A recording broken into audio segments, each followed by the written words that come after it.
Niall McGee is a mining reporter with the Globe and Mail and joins us now to talk some more about this. Can you give us an understanding of what happened here, how they got trapped?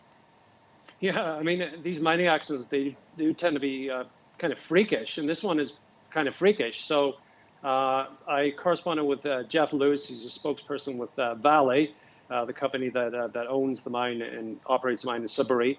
And he said simply they were transporting a piece of mining equipment, specifically a scoop bucket. So if you picture a sort of a front end loader, like that giant piece of metal, that was being transported underground itself yesterday, and it detached, is how the company put it. So that giant piece of metal essentially got stuck in the elevator system that transports their workers both underground and then back to surface after they're done their shifts. So this giant piece of metal essentially knocked the elevator system out of commission, and so therefore the workers have been trapped, just like you said, Morella, for basically more than a day now. Okay, so the shaft is basically blocked or otherwise unusable, and my understanding is they're now using a ladder system to try and get these folks up, but that means climbing for hours? Yeah, that's right. I mean, think about that. So they're, I think, as much as 4,000 feet underground, yeah, essentially an egress ladder system. I mean, it's pretty crude, but very effective. And obviously, Vale has lots of safety staff on the scene, helping the individual workers essentially climb out of that giant hole in the ground up to surface. And they said that they're expecting everyone to be up by tonight. No specifics on what tonight exactly means, but hopefully in the next couple of hours. So I imagine the workers will be pretty relieved to make the surface all safe and sound. And the company did say that everyone's fine, there's no injuries. And so thankfully, this looks like just a sort of freak accident, and looks like everyone's going to be okay. Okay, so is it overly optimistic that they're going to have everybody out by tonight?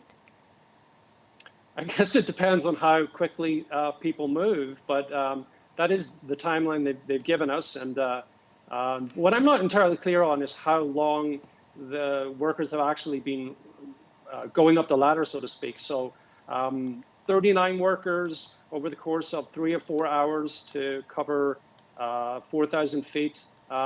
Sounds realistic, I guess, but people certainly will be pretty tired, I imagine, and a bit shooken up after being stuck there for a day and being cut off from their families, and sort of who knows exactly what the communication was like and how quickly people realized that it would be no problem to get them out. I imagine certainly would have been a pretty terrifying situation for some. And now, when is the last time we had miners stuck underground this way? I mean, does this kind of thing happen often, sort of on a smaller scale, and maybe we don't hear about it? Yeah, no, that's exactly it, Morella. I mean, mining accidents, fatalities, unfortunately, yeah, they're actually pretty common, and companies, of course, tend to bury them, and releases get sent out pretty quietly. It's usually a fatality here, a fatality there. Underground accidents, they still happen, especially in the construction of new mines. And they do happen in Canada, not just overseas, where the rules tend to be a little looser. But large-scale accidents like this, they also do happen in China. I think it was back in January. Unfortunately, I think about 19 people lost their lives. There was about 40 people at one point trapped underground. I think it was just routine blasting at the mine that caused a collapse underground. And you may well remember, I think it was 2010, that great Chilean mining rescue involving, I think it was something like 69 workers. But if memory serves, they got everyone out alive.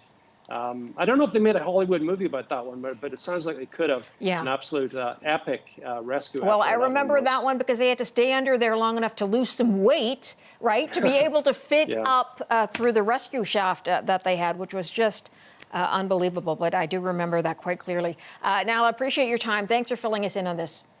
Yeah, absolutely. My pleasure.